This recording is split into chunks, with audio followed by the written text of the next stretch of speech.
ये दिक्कत हुई, इसमें दिक्कत हुई, तो इससे कोई मतलब नहीं। इसमें दिक्कत हुई तो इससे मतलब नहीं, इसमें दिक्कत हुई तो इससे मतलब नहीं। तो इसमें सबसे अच्छी कौन सी हुई? बस हुई ना। तो इसका मतलब जो बड़ी बड़ी ऑर्गेनाइजेशन है वो किस टोपोलॉजी का प्रयोग करती हैं? बस टोपोलॉजी का प्रयोग करती हैं।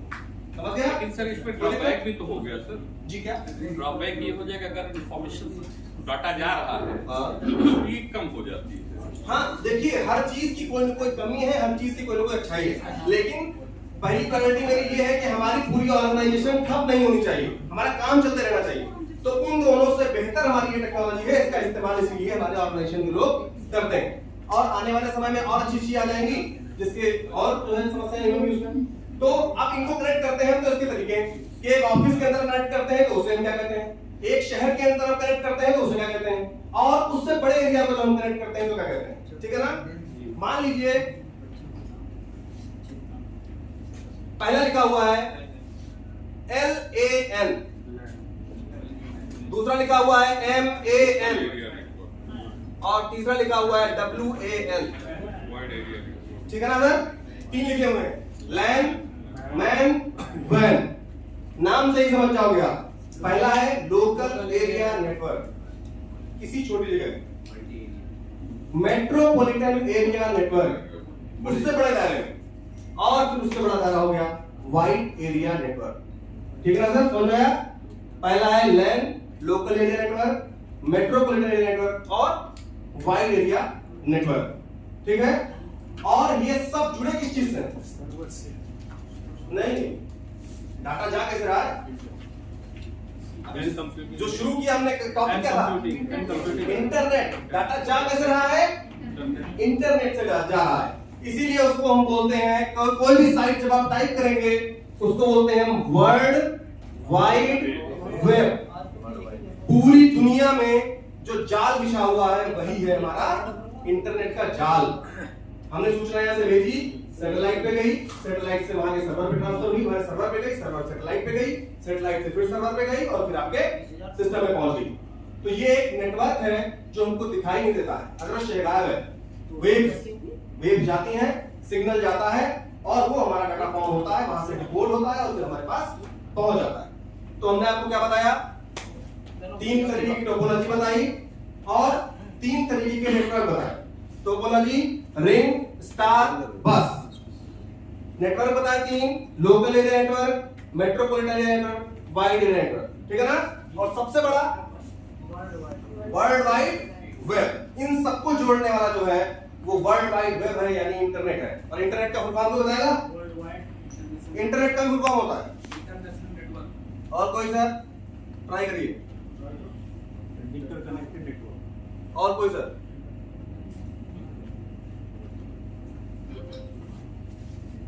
इंटरनेट का फुल फॉर्म होता है इंटर नेटवर्किंग। क्या होता है सर? Inter networking. इधर से उधर डाटा का संप्रेषण, आना और जाना।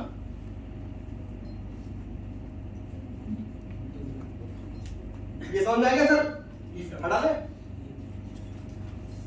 सर। इन्हें इंटरनेट और इंटरनेट में अंतर बताइए।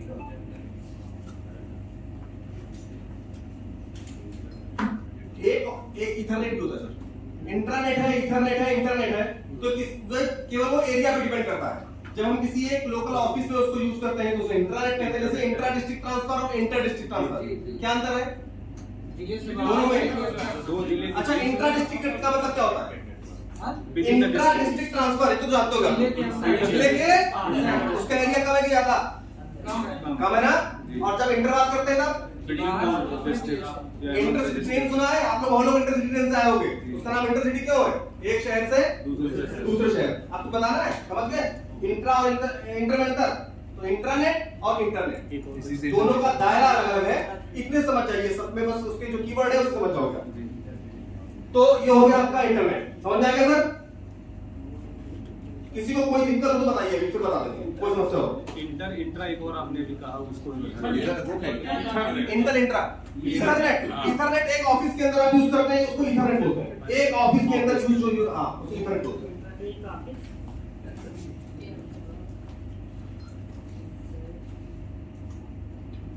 तो आपका लगभग इंटरनेट का साइबर सिक्योरिटी हो गई और आपका इंटरनेट भी होगा। अच्छा, एक चीज आप लोगों ने फोन में देखी होगी, जरा बताइए नहीं कौन जान सकता है, कौन बताएगा?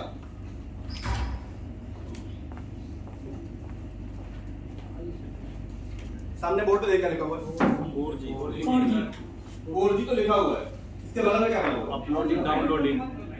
हाँ जी, अपलोडिंग डाउनलोडिंग का सिंबल। और क्या बताया? नहीं सर, नेटवर्क का सिंबल ये होता ही नहीं, डेटा अपलोडिंग, डेटा डाउनलोडिंग। ये है नेटवर्क का डाटा और जो होता है नेटवर्क होता है वो। देखा सबने, सबके फोन में है, बताइए। सब वोल्टेज स्पीड तो नहीं बताता है। हम जो बगल में तो एरो बने हुए हैं, का मतलब पूछ रहे हैं क्यों बने होते हैं? एक अपलोड सबके फोन में बने होते हैं। ज़्यादा दिमाग लगाइए। और कोई और इजी है, कुछ नहीं है, देखिए ध्यान से। और आपका नेट जब नहीं चलता है तो कभी ध्यान दिया आपने इस एरो पे? क्या नहीं होता है इसमें? नहीं, एरो तो आता है, होता क्या नहीं है जी? सर ने बिल्कुल सही बताया, कुछ नहीं ध्यान देना इसमें। ये है आउटगोइंग, ये है इनकमिंग। इनमें से आप देखें एरो ब्लिंक होते रहते हैं, एक बार इनकमिंग, एक बार आउटगोइंग, एक बार इनकमिंग, एक बार आउटगोइंग, फोन में चेक करिए काम में। इनमें से अगर एक भी एरो काम नहीं कर रहा है तो आपका नेट काम नहीं करेगा, दोनों में से। तो ये सिग्नल सेंड और रिसीव करने का होता है ऑप्शन, जो वो होता है आइकन, जिसे हम अपने फोन में देखते हैं और लोग ध्यान नहीं देते कि कहते हैं नेट नहीं चल रहा है मेरा। तो ध्यान से देखिए उस एरो पे नेट नहीं चल रहा है, मतलब आपके जो वहां पे टावर लगा होगा वहां से नेटवर्क रिसीव नहीं हो रहे हैं, इसलिए आपका फोन नहीं चल रहा है, ठीक है ना? अच्छा, तो ये आपका इंटरनेट हो गया। सर एक एक्सेल की शीट हो दीजिए फटाफट। सर आपको एक ग्राफ बताए थे, देखिए आपके सामने कुछ खुला हुआ है,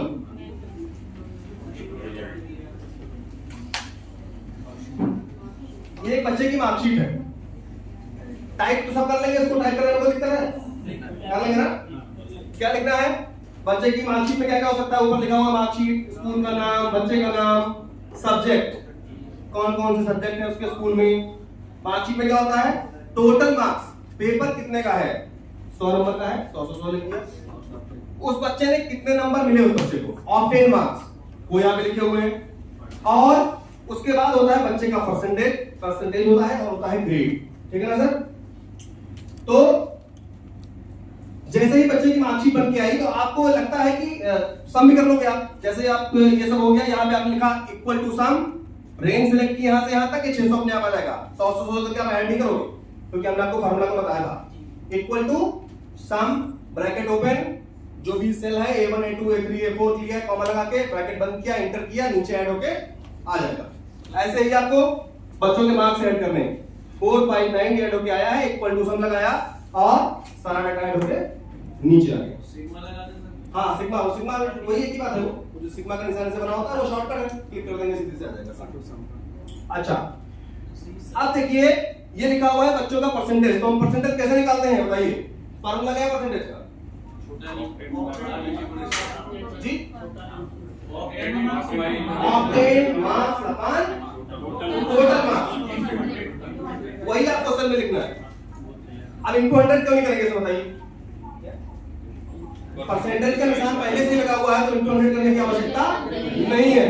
तो हम जैसे लिखेंगे 78/100, तुरंत लिख के आ जाएगा यहाँ पे 78%, ठीक है सर? परसेंटेज में कन्वर्ट करने में कोई दिक्कत? फार्मूला आपने एक बार लगा दिया, फार्मूला कॉपी कैसे होगा? एक बार सेल आपने सिलेक्ट की, यहाँ पे प्लस का निशान आया, नीचे तक ड्रैग कर दिया, सारे बच्चों के परसेंटेज एक ही बार में मार्कशीट पे आ जाएंगे, ठीक सर? अब इसको सर जैसे टेबल आपको कलर दिख रही है, लेकिन जब टेबल आप बनाओगे तो ये कलर नहीं होगी, ये प्लेन टेबल होगी। जैसे ही इस टेबल को आप सिलेक्ट करोगे, सर इस पे क्लिक करिएगा, ऊपर आ नहीं रहा है, टूलबार नहीं आ रहा है, टेबल सेलेक्ट करिए, टेबल सेलेक्ट करिए।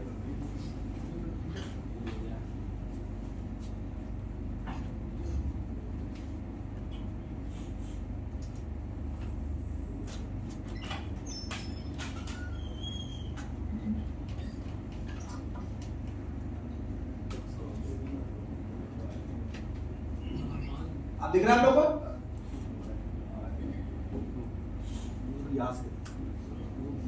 सब्जेक्ट टीए आप लोगों ने भर लिया है सभी ने? जी सर। तो सर सेशन चलता रहेगा, जिसका नाम बुलाया जाएगा वही एक आएगा, ठीक? एक लोग जमा करते रहेंगे, जिनकी बाद में समय नहीं मिलेगा। और अगर फीडबैक भी तो दोनों साथ में लाइए। हाँ हाँ, क्रम संख्या और जनपद ऊपर लिख दीजिएगा। सर बैठ जाइए, नाम बुलाया जाएगा बस। क्या कह रहे हैं? अरे ये जो वो उसका टेबल का फॉर्मेट था, वो ऊपर वो क्या फिल्टर अपना अपन क्या रहेंगे? वो डाटा पे फिल्टर मिल रहा है। फिल्टर चाहिए ना? नहीं फिल्टर नहीं चाहिए। जब टेबल सेट करोगे आप ऑटोमेटिक फिल्टर किसका लगेगा? अंशुल पांडे रमेश का आपने बनाया होगा वही जरा।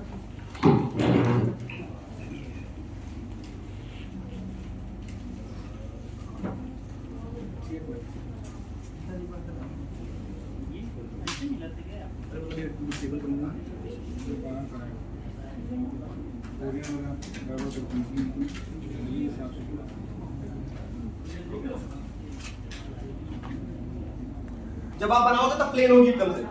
तो आप जाएंगे टेबल डिजाइन और यहाँ पे है फॉर्मेट टेबल। ये सब बनी हुई है फॉर्मेट, कोई जैसे मान लो ये सिलेक्ट किए, ये कैसे सिलेक्ट करना है सर? ठीक है, बस वापस आ जाइए। अब देखिए यहाँ पे कुछ बन के आ गया। इधर देखिए सर, एक ये एरो बना हुआ है, ये एरो बना हुआ है, ये एरो बना है, ये एरो बना है और ये एरो बना हुआ है।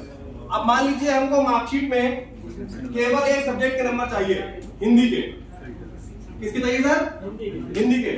सब्जेक्ट में जाइए, ऊपर एरो पे क्लिक करिए, नीचे देखिए art, English, Hindi, history, math, science सब सब्जेक्ट टिक है, इसलिए सब दिखा रहा है। सिलेक्ट ऑल पे क्लिक करिए, इसको हटाइए और केवल हिंदी में क्लिक कर लीजिए। ओके, सामने देखिए सर, तो देखा केवल हिंदी के नंबर आ गए, ठीक है ना? ऐसे ही हमको अगर चाहिए कि जिस सब्जेक्ट में बच्चे के 60% नंबर हो, हमको वही चाहिए केवल, और कुछ नहीं चाहिए। तो हम कहेंगे आएंगे परसेंटेज के कॉलम में, अगर 60 वाला कोई हो तो आ जाएगा। हाँ, सिलेक्ट ऑल डालिए, सिलेक्ट ऑल करिए, सिलेक्ट ऑल पे क्लिक करके हट जाएगा, केवल 60 पे क्लिक कर दो। ओके, अभिषेक सर फिल्टर ही है, तो फिल्टर है। सामने देखिए केवल वही डाटा आपके सामने है जिससे बच्चे के मार्क्स 60% है, इसके अलावा सारा डाटा गायब हो गया। तो ये गया कहीं नहीं है, ये आपके सामने है। केवल एक क्लिक करेंगे आप, सारा डाटा वापस आ जाएगा। क्या करना है हमको? इस एरो पे क्लिक करना है, इस फिल्टर पर जीते लगा और सिलेक्ट ऑल कर देना है, ओके कर देना है, मार्कशीट फिर से आपके सामने है। ठीक है सर? अब एक छोटी सी चीज में और बची है कि आपके सामने ग्राफ बना हुआ है। ये ग्राफ कैसे बना? सर इसी टेबल का ग्राफ बना के वो दिखाते हैं, इसको क्लिक करते हैं। हिंदी मैक्सिमम मार्क्स और नलिन मार्क्स क्लिक कर दीजिए, दोबारा बता दीजिए। नलिन कुमार तिवारी जी, केवल बात है मार्क्स जी। देखिए डाटा में सिलेक्ट किया, बैठ जाइए सर, बैठ जाइए। ग्रेड का फार्मूला है, बता रहे हैं, चार्ट देखिए,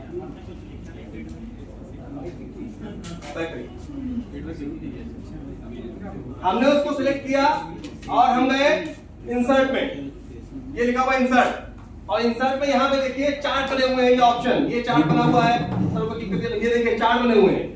तो कौन सा आपको चार्ट चाहिए? 2D चाहिए, 3D चाहिए, 2D बार चाहिए, लाइन चार्ट चाहिए, पाई चार्ट चाहिए। चार्ट बहुत तरीके के होते हैं, जैसा आपको अच्छा लगे आप वो चार्ट बना सकते हो।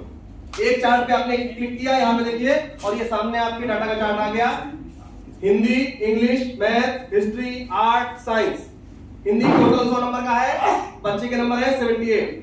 इंग्लिश में बच्चे के कुल 100 नंबर का है, बच्चे के नंबर है 79। मैथ कितने नंबर का है?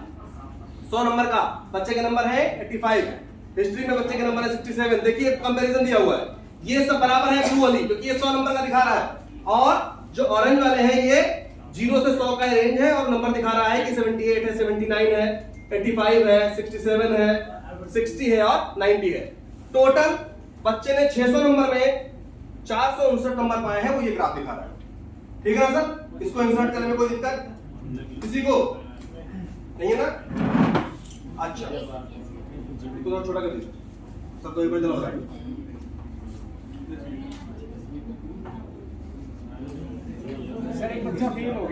जीरो नंबर नाम दिखाएगा नहीं? नाम आएगा खाली वो नाम नाम आएगा दिखाएगा, मिनिमम में क्या नाम दिखाएगा? कुछ नहीं। सब्जेक्ट में पहले इसमें रिजल्ट में डबल जीरो कर लीजिए जो लोग करें। क्या बोलो? कुछ लिखा? Double zero. अच्छा वो कर रहे हो आप। ये देखिए वो उसका वो चेंज कर रहे हैं फॉर्मेट। नहीं जीरो ना करिए, डबल जीरो। अच्छा एक चीज और देखिए, जैसे ही सर टेबल में डाटा को एडिट कर रहे हैं वो ग्राफ ऊपर नीचे हो रहा है। सर थोड़ा डाटा एडिट करके दिखाइए।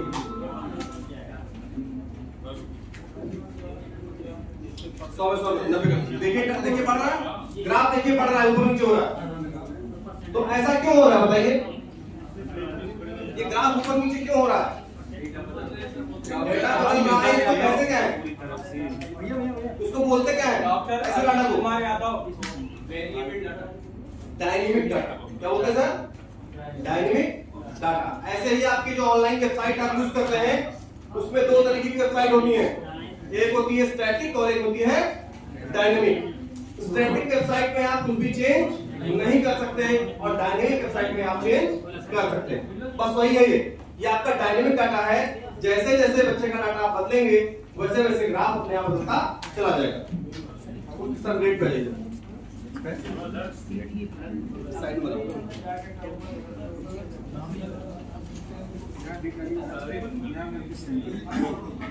देखिए सर, जैसे कि ग्रेड डिसाइड कौन करता है? ये लोग तो करते हैं ना कि अगर 90 से बच्चे के नंबर ऊपर है तो ए ग्रेड आ जाए, 80 से ऊपर है तो बी आ जाए, 70 से ऊपर है तो सी आ जाए, 60 से ऊपर है तो डी आ जाए और 60 से अगर नीचे है तो ई आ जाए। पर फार्मूला समझ लो, फार्मूला समझ लीजिए। ऊपर देखिए फार्मूला बाद में कुछ लिखा हुआ है। इफ माने क्या होता है तो बताएगा? इंग्लिश में इफ का मतलब क्या होता है? अगर। कंडीशन क्या होती है? अगर ऐसा हुआ तो ऐसा होगा, अगर ऐसा हुआ तो ऐसा होना चाहिए। एक्सेल पे इसी पे चलता है। देखिए ध्यान से लिखा हुआ है, थोड़ा सा हो जाए क्या लर्ट हो जाएगा। लिखा हुआ है इफ, अगर नहीं Sir? ऊपर फर्क नहीं पड़ रहा। कमेंट को लिख के कैसे गई? लिखा हुआ है इफ F11 F11 क्या है सर? ये है। अगर F11 greater than equal to 90 है, मतलब F11 सेल का डाटा 90 नंबर से बड़ा है, ज्यादा है या उसके बराबर है तो बच्चे का ग्रेड क्या होना चाहिए? A। लेकिन अगर लिखा हुआ है F11 is greater than equal to 90 तो क्या प्रिंट करना है? A। क्या प्रिंट करना है? क्या प्रिंट करना है सर? A। फिर लिखा हुआ है अगर 90 से नीचे में तो क्या होगा? फिर लिखा हुआ है if F11 is greater than equal to 80 तो क्या टाइप करना है? B। उसके बाद अगर इससे भी कम नंबर है comma, if F11 is greater than equal to 70 C। If F11 is greater than equal to 60 D। और अगर ये चारों कंडीशन नहीं होती हैं, बच्चे के नंबर 60 से भी कम है तो क्या आना चाहिए? E। ये लिखा हुआ है E। सर ये कोड जो है ये बड़ा हो जाएगा। बड़ा ही ऊपर है सर। कोड व्हाट्सएप कर दीजिए। नहीं ऊपर बड़ा नहीं होगा सर वो। कॉपी करके पेस्ट करके उसमें सर वो कोड जो है व्हाट्सएप कर दीजिए। ठीक है, ये एक फार्मूला है इफ, इसे बोलते हैं इफ कंडीशन। अगर ऐसा हुआ 90 से ज्यादा है तो A, 80 से ज्यादा है तो B, इससे ज्यादा है बराबर है तो C, कितना है तो ये, जो ये अपने आप बना। और हाँ इस पर टाइप करके देगा, पर बड़ा कर दीजिए, बता दे फिर से एक बार। दिखा सर? अब दिख रहा है? पीछे दिख रहा है सर? अब जूम हो गया? यही मैं बता रहा था। सेल की कंडीशन क्या है? इफ, अगर F11 में जो डाटा है वो बड़ा है या बराबर है 90 के तो A आना चाहिए। अगर नहीं है तो क्या होगा? इफ F11 का डाटा बड़ा है या बराबर है 80 के तो B आना चाहिए। इफ F11 का डाटा बड़ा है या बराबर है 70 के तो C आना चाहिए। अगर F11 का डाटा बड़ा है या बराबर है 60 के तो D आना चाहिए। अगर ये चारों चीजें नहीं होती हैं तो 60 से नीचे है इसका मतलब, और 60 के नीचे है तो क्या आना चाहिए? डॉक्टर का E आना चाहिए। जैसे आप एंटर करोगे वो उसको फाइंड करेगा और सामने उसका ग्रेड बच्चे का बना के अपने आप दे देगा। इस तरीके से आपको बच्चे की मार्कशीट बनाने में बहुत ही आसानी हो जाएगी। जो भी आपको देखना है आप फटाक से प्रिंटर लगाएंगे और बच्चे की मार्कशीट आपके सामने मार्क्स दिख जाएगी। कोई दिक्कत हो बताइए? ग्राफ बना लेंगे? कैसे करेंगे ग्राफ बनाएंगे बताइए। ग्राफ किस टाइप में है? एक मिनट बताइए सर पीछे से जी। ग्राफ किस टैब में आता है? पूछ रहा है टैब में। कहां से ढूंढ के लाएंगे? किस मेनू में है? इंसर्ट में ढूंढना पड़ेगा आपको। अच्छा ग्राफ बनाने से पहले क्या करना है आपको? क्या सेलेक्ट करना है? डाटा सेलेक्ट करना है, टेबल सेलेक्ट करनी है। आप वर्ड में, एक्सेल में, पावर पॉइंट में कहीं भी अगर ग्राफ बनाएंगे, जैसे ही आप क्लिक करेंगे तब वो एमएस एक्सेल खुल जाएगा अपने आप, क्योंकि चार्ट का सारा डाटा जो होता है वो किसमें होता है? टेबल के चार्ट। ठीक है ना सर? तो हम इंसर्ट टाइप में जाएंगे, डाटा सेलेक्ट करेंगे, ओके कर देंगे, जो डिजाइन हम चाहते हैं वही डिजाइन हमारे सामने बनके आ जाएगी। पहले दिन हमने आपको दिखाई दी है मार्कशीट, उससे बहुत से ग्राफ बने हुए थे। पहले दिन दिखाया था प्रेजेंटेशन, तो आपको लग रहा होगा ग्राफ कैसे बन के आ गया। आपको दिक्कत है बना लेंगे ना?